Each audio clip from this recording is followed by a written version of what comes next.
សូមជម្រាបសួរអស់លោកអ្នកបងប្អូនស្ងួនភ្ងាថ្ងៃនេះខ្ញុំនាំមកជូននៅសម្លម្ជូរផ្កាលីលីថ្ងៃគឺ Day Lily Sour Soup នេះគឺម្ជូរ Wood Sorrel ជីនាងវងខ្ញុំប្រើសាច់មាន់ក្រៀមសាច់មាន់អាំងហើយយកវាទៅឆ្អើរឲ្យក្រៀមអ្នកទាំងអស់គ្នាអាចប្រើសាច់មាន់ប្រភេទអីឬមួយក៏ប្រើជាមួយសាច់ប្រភេទអីក៏បានដែរ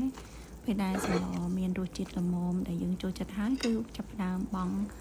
បន្លែចូលគឺបង់ផ្កាលីលីចូលទុកតែមួយសន្ទុះទេគឺវានឹងស្រពាប់ហើយ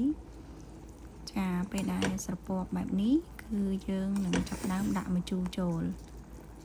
ហើយម្ជូររបស់យើងនោះឈ្មោះរបស់វាគឺ Wood Sorrel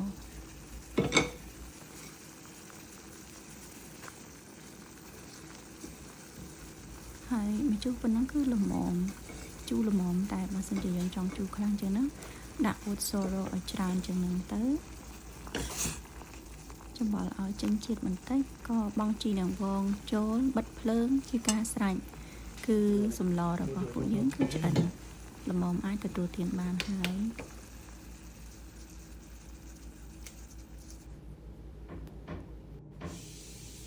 សូមអរគុណដែលបានទស្សនាសូមព្រះអង្គប្រទានពរដល់អស់លោកអ្នកបងប្អូនស្ងួនភ្ងា